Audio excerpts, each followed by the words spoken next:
रक्षाबंधन की कथा सुनना बहुत ही शुभ माना जाता है। आज के दिन सब भाई बहन को ये कथा जरूर सुननी चाहिए।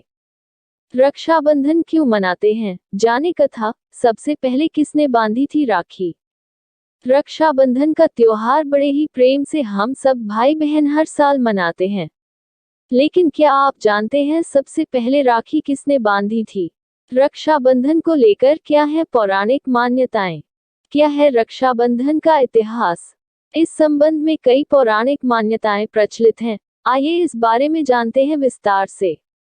रक्षाबंधन को हम सभी भाई बहन बड़े प्रेम और स्नेह के साथ हर साल मनाते हैं। बहनें थाल सजाकर भाई की आरती करती हैं और भगवान से प्रार्थना करती हैं कि उनका स्वस्थ और दीर्घायु हो। लेकिन क्या आप जानते हैं रक्षाबंधन मनाने की शुरुआत कलियुग नहीं बल्कि पौराणिक काल से ही हो चुकी थी। ऐसी मान्यता है कि सबसे पहले सतयुग से इस पर्व की शुरुआत हुई और मां लक्ष्मी ने राजा बलि को रक्षासूत्र बांधकर इस परंपरा का शुभारंभ किया। रक्षाबंधन के इतिहास को लेकर ऐसी ही कुछ और कहानियां भी प्रचलित हैं। आज हम इन्हीं कहानियों के बारे में आपको विस्तार से बताएंगे। पहली कथा प्रचलित है, इंद्र और इंद्राणी का रक्षाबंधन। भविष्य पुराण की एक कथा में बताया गया है कि इंद्र देवता की पत्नी शुचि ने उन्हें राखी बांधी थी। एक बार देवराज इंद्र और दानवों के बीच में भीषण युद्ध हुआ था। जब दैत्य हारने लगे तो देवराज की पत्नी शुचि ने गुरु बृहस्पति के कहने पर देवराज इंद्र की कलाई पर रक्षासूत्र बांधा था। तब इंद्र ने इस रक्षासूत्र की शक्ति से स्वयं अपने और अपनी सेना के प्राण बचाए थे। दूसरी कथा ये भी है, राजा बलि को मां लक्ष्मी ने बांधी थी राखी। राजा बलि का दान धर्म इतिहास में सबसे ज्यादा प्रख्यात है। एक बार मां लक्ष्मी ने राजा बलि को राखी बांधकर बदले में उनसे भगवान विष्णु को मांगा था। कहानी इस तरह है कि एक बार राजा बलि ने यज्ञ का आयोजन किया। तब उनकी परीक्षा लेने के लिए भगवान विष्णु वामनावतार लेकर आए और दानवीर राजा बलि से 3 पग भूमि मांग ली।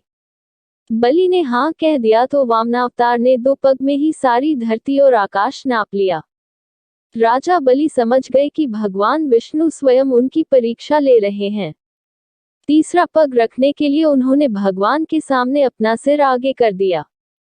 फिर उन्होंने भगवान से याचना की कि अब तो मेरा सब कुछ चला ही गया है, प्रभु आप मेरी विनती स्वीकारें और मेरे साथ पाताल में चलकर रहें। भगवान को भी भक्त की बात माननी पड़ी और विष्णु जी बैकुंठ छोड़कर पाताल चले गए।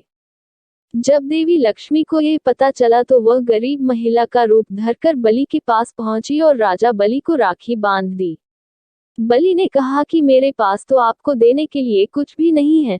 इस पर देवी लक्ष्मी अपने रूप में आ गईं और बोली कि आपके पास तो साक्षात श्रीहरि है और मुझे वही चाहिए। इस पर बलि ने भगवान विष्णु से माता लक्ष्मी के साथ जाने की विनती की। तब जाते वक्त भगवान विष्णु ने राजा बलि को वरदान दिया कि वह हर साल 4 महीने पाताल में ही निवास करेंगे। ये 4 महीने चर्तुमास के रूप में जाने जाते हैं। तीसरी कथा ये भी प्रचलित है, द्रौपदी ने कृष्ण को बांधी राखी। जब युधिष्ठिर इंद्रप्रस्थ में राजसूय यज्ञ कर रहे थे उस समय सभा में शिशुपाल भी मौजूद था। शिशुपाल ने भगवान श्री कृष्ण का अपमान किया तो श्री कृष्ण ने अपने सुदर्शन चक्र से उसका वध कर दिया। लौटते वक्त सुदर्शन चक्र से कृष्ण जी की छोटी उंगली घायल हो गई और रक्त बहने लगा। तब द्रौपदी ने अपनी साड़ी का पल्लू फाड़कर श्री कृष्ण की उंगली पर लपेट दिया।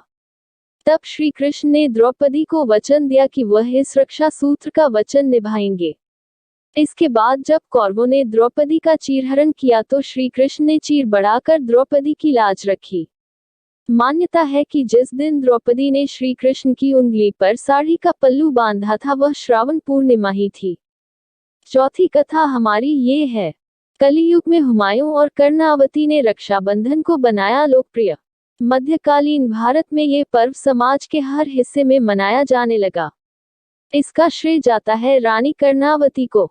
उस वक्त चारों ओर एक दूसरे का राज्य हथियाने के लिए मारकाट चल रही थी। मेवाड़ पर महाराज की विधवा रानी कर्णावती राजगद्दी पर बैठी थी। गुजरात का सुल्तान बहादुर शाह उनके राज्य पर नजरें गड़ाए बैठा था। तब रानी ने हुमायूं को भाई मानकर राखी भेजी। हुमायूं ने बहादुर शाह से रानी कर्णावती के राज्य की रक्षा की और राखी की लाज रखी। कैसी लगी ये कथा आपको कमेंट में जरूर बताएं। ऐसी ही कहानी सुनने के लिए हमारे चैनल को सब्सक्राइब करें। धन्यवाद।